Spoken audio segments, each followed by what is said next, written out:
Halo semua, selamat datang di dalam video dokumenter ini. Salam sejahtera untuk kita semua.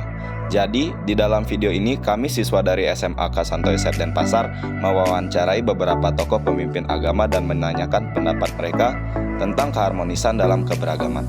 Penasaran seperti apa pendapat tokoh tersebut? Saksikanlah video ini dengan seksama. Welcome to Diversity Harmony.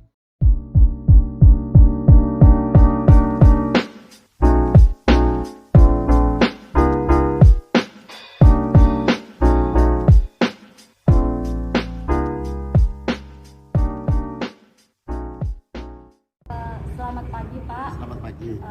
Maaf sebelumnya kita akan mengambil waktunya Bapak sebentar. Kami ingin mengajukan beberapa pertanyaan. Ya, Jadi pertanyaan pertama, mengapa Bapak memutuskan untuk menjadi seorang pemimpin agama? ya.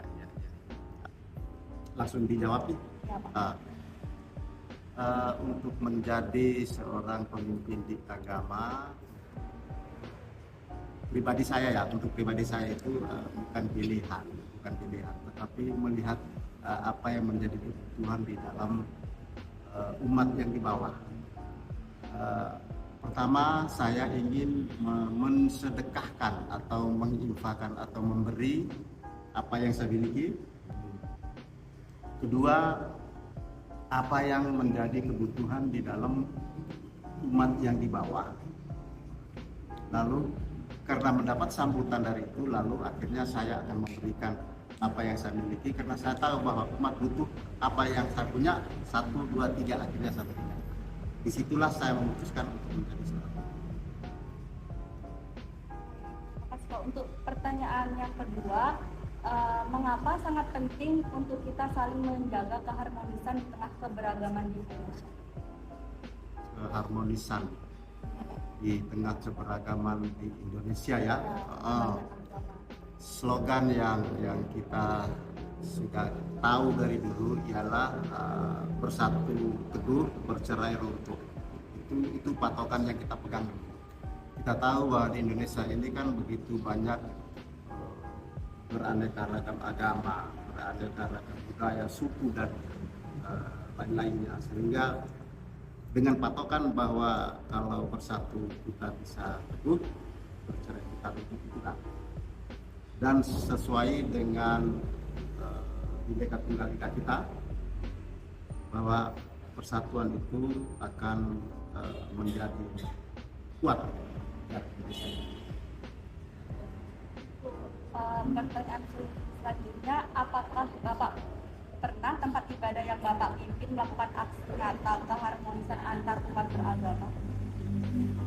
Ya, selama saya memimpin ini, saya terus membangun keharmonisan antara umat beragama di lingkungan kami tinggal, terutama itu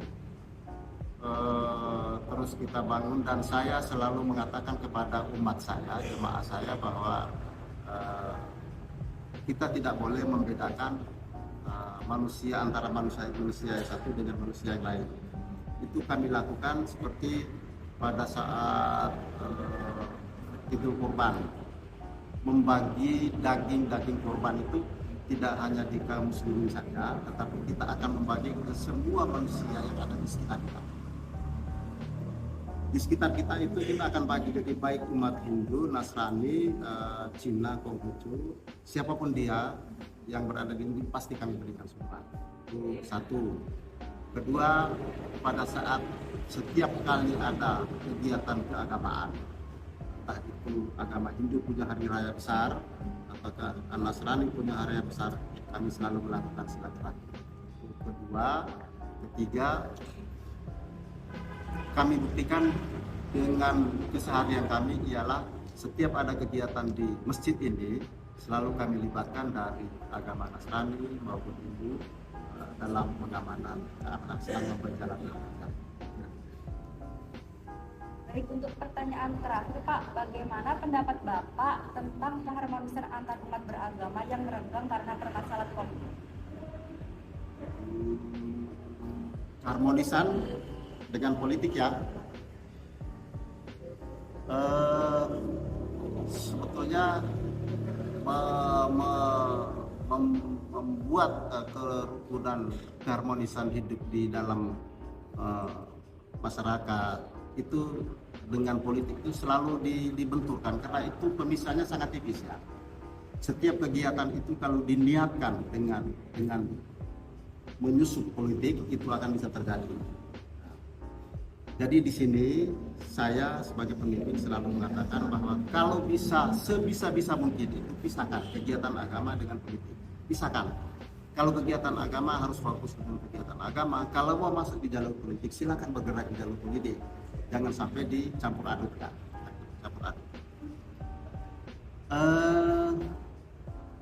Saya selalu memberikan panduan kepada anak-anak buah saya di bawah umat saya untuk membuat sebuah keharmonisan.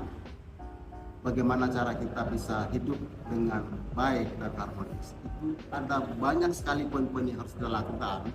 Tetapi kalau bisa melakukan 4 ini, insya Allah bisa berjalan. Pertama, kita semua saya himbau untuk bisa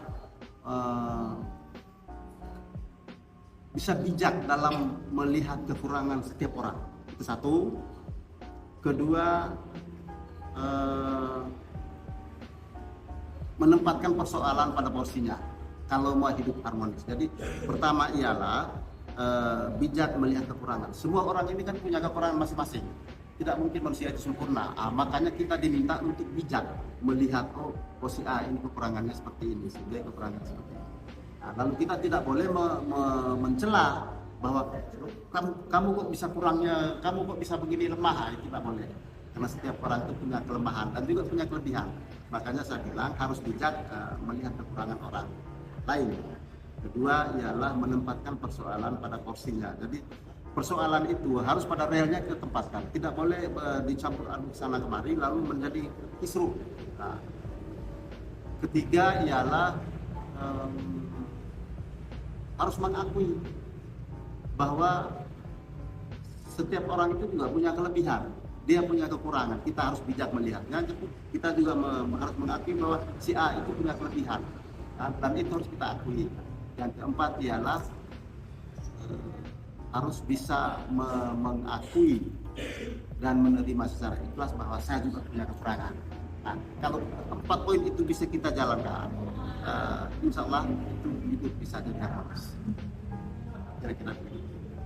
Baik, terima kasih Bapak sudah mau meluangkan waktunya untuk sesi kewawancaraan kali ini. Terima kasih.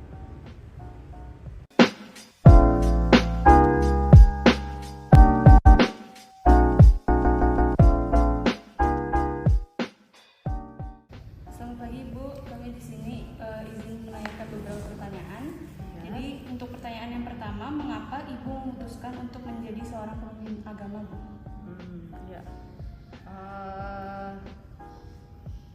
Saya memutuskan untuk menjadi pemimpin di agama yang saya anut ini karena saya merasa bertanggung jawab atas kebahagiaan diri saya sendiri dan kebahagiaan orang lain. Oh, ya baik. Untuk pertanyaan yang kedua, mengapa sangat penting untuk kita saling menjaga keharmonisan di tengah keberagaman di Indonesia, Bu? Keharmonisan itu sangat penting karena itu sangat terkait dengan kebahagiaan kita.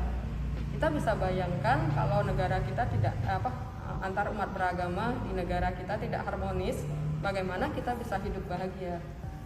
Jadi itu sangat menentukan kebahagiaan kita, kebahagiaan orang lain juga, keharmonisan antar umat beragama itu. Berarti dengan adanya keharmonisan itu bisa mempererat persatuan juga ya Bu ya? Iya, sangat-sangat syarat untuk bisa bersatu itulah kita bisa hidup berdampingan ya. Iya, benar sekali. Nah, untuk kira-kira untuk tempat ibadah yang Ibu pimpin ini pernah melakukan aksi nyata untuk keharmonisan antar umat beragama nggak Bu? Sering. Kami sudah melakukannya dari tahun 90-an karena kami berada di daerah ini tahun 89. Jadi kami merasa kami harus bisa bergaul, bisa menyatu dengan masyarakat. Contoh kegiatan antar umat beragama yang pernah kami lakukan itu kalau kami merayakan Hari Raya Waisak, kami juga merayakannya dengan warga sekitar. Jadi secara ritual kami melaksanakan intern, tapi secara sosial, misalnya hiburan atau ramah-tamah, kita buka di wihara di belakang, di halaman belakang. Jadi kita buka untuk masyarakat. Kita merayakan Waisak itu menghadirkan hiburan dari umat kita. Itu kita mengundang warga juga untuk ikut menyaksikan. Jadi kita menonton sambil makan bareng gitu. Itu satu. Yang kedua, karena lingkungan wihara ini kan mayoritas Hindu. Jadi beda dengan kami yang Buddhis. Ya kami juga peduli sama mereka, kebahagiaan mereka. Misalnya pas hari raya Galungan, kami pingin mereka juga bahagia, bisa merayakan hari raya mereka itu dengan gembira. Jadi kami dan teman-teman itu membuat suatu acara basar murah. Jadi kami menyiapkan ya keperluan kayak gula pasir murah, minyak untuk mereka buat kue yang harganya agak miring gitu loh. Terus juga kami bantu mereka menyiapkan buah-buahan segar. Kan mereka kalau upacara hari raya mereka itu kan perlu buah. Jadi kami pasar murah buah. Jadi sembahyang gitu. Iya. Jadi kami sama teman-teman sama umat kita buka pasar murah buah dan keperluan pokok gitu loh. Itu. Nah ini setelah COVID, itu kan sebelum COVID. Nah waktu COVID kan kita nggak bisa melakukan itu. Kira-kira itu tahun berapa, Bu? Dari tahun 90-an kita udah jalan. Udah dari tahun 90-an. Sampai sebelum COVID ya? Sampai sebelum COVID. Nah setelah COVID itu kita nggak bisa lakukan. Akhirnya kami dengan ngejot ya kalau masih jadi gitu ya. Ya dari sebelum Galungan itu berapa hari sebelum Galungan kita sama teman-teman buat bingkisan lah buah. Ya jadi mereka bisa pakai untuk hari raya mereka gitu. Berarti di sekitar sini gitu ya, Bu? Iya di sekitar lingkungan sini lah. Berarti untuk pertanyaan yang keempat, bagaimana pendapat Ibu tentang keharmonisan antar umat beragama yang renggang karena permasalahan politik? Kalau keharmonisan antar umat beragama itu kan sifatnya dinamis ya. Jadi tidak statis, tidak tetap. Sekarang misalnya harmonis, besok belum tentu harmonis. Ya, jadi bisa harmonis bisa enggak gitu. Iya, jadi tugas kita yang harus menjaga, tanggung jawab kita yang harus menjaga keharmonisan itu. Apalagi misalnya keharmonisan itu bisa terganggu karena politik, karena hal-hal lain juga. Karena jadi semuanya harus bisa bekerja sama. Iya. Jadi kalau bisa kan negara kita negara Pancasila, bukan negara agama. Jadi kehidupan beragama itu ada landasannya gitu loh, berlandaskan Pancasila. Jadi dalam berpolitik pun harusnya begitu. Agama itu harus melandasin kehidupan berpolitik gitu loh. Berpolitik itu kan untuk menata negara. Jadi kita harus bertanggung jawab atas keharmonisan bangsa dan negara kita. Apapun agamanya, politik apapun gitu loh. Jadi kita harus tetap berlandaskan Pancasila gitu. Ya, di seluruh lingkungan juga harus diterapkan ya. Harus diterapkan. Ya. Baik, terima kasih banyak, Bu.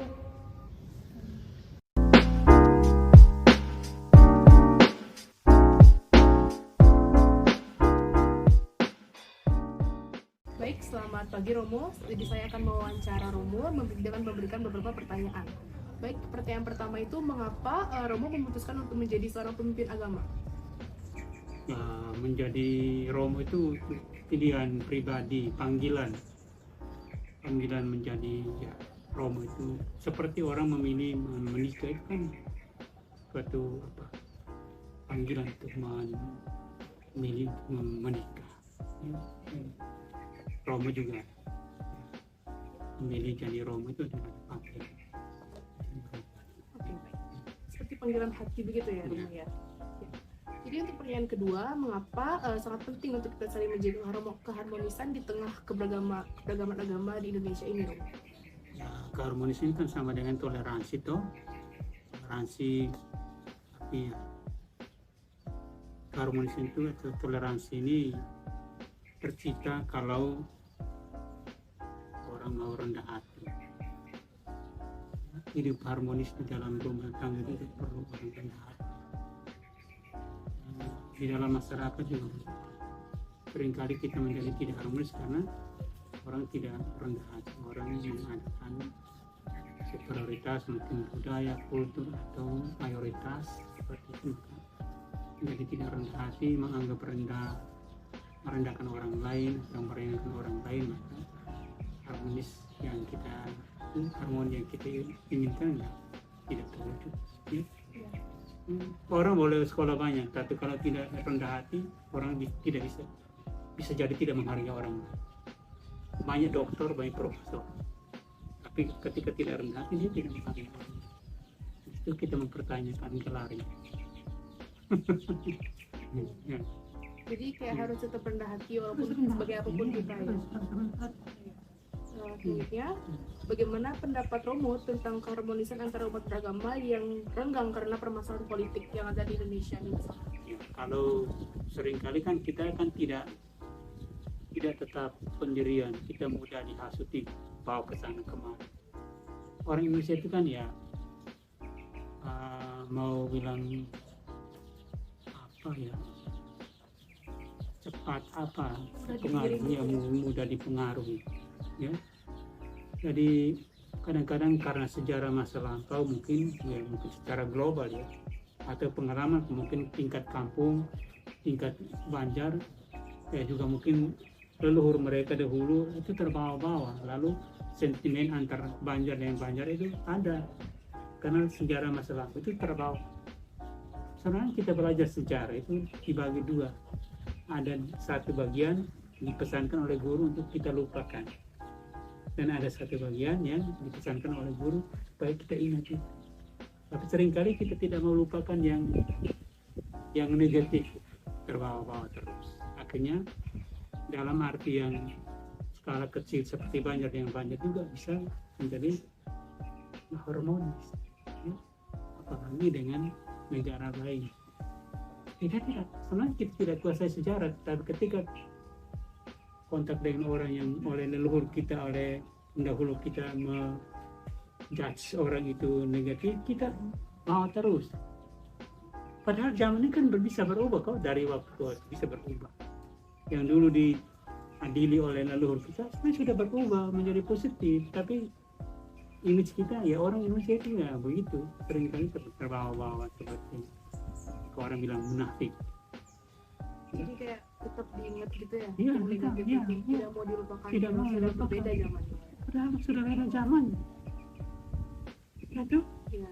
karena itu juga sekolah banyak juga yang gelarnya panjang-panjang, tapi masa lalu tidak dilupakan. Malah dia menularkan perasaan-perasaan tidak baik kepada anak didik dan itu mempengaruhi. Padahal zaman sudah berubah.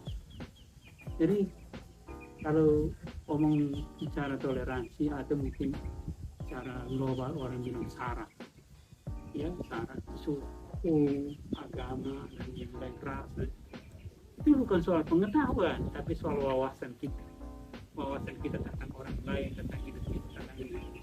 Wawasan kita mau dalam atau dangkal, ya, mau luas atau mau sempit, nah, itu ukurannya di situ.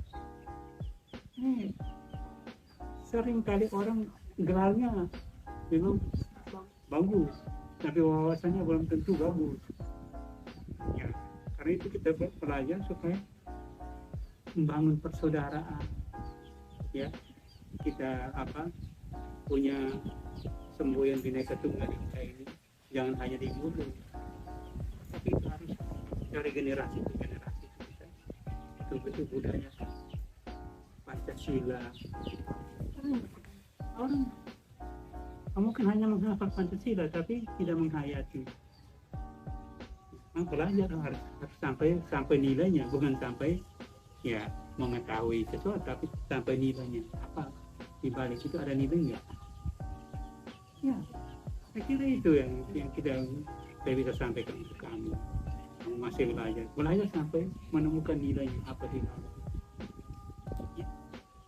Kalau ada orang lain memutuskan ya sesuatu, kita juga perlu mempertanyakan, karena misalnya orang memutuskan karena mayoritas menganggap sesuatu sebenarnya belum tentu benar.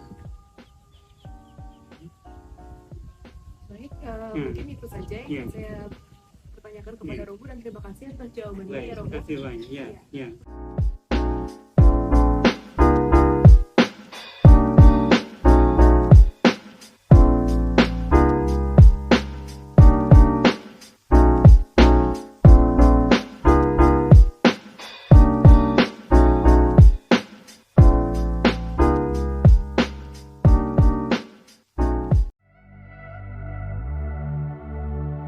Terima kasih telah menonton video dokumenter kami. Semoga pendapat dari tokoh tersebut tersampaikan dengan baik. Untuk mengakhiri video ini, saya mengucapkan salam sejahtera.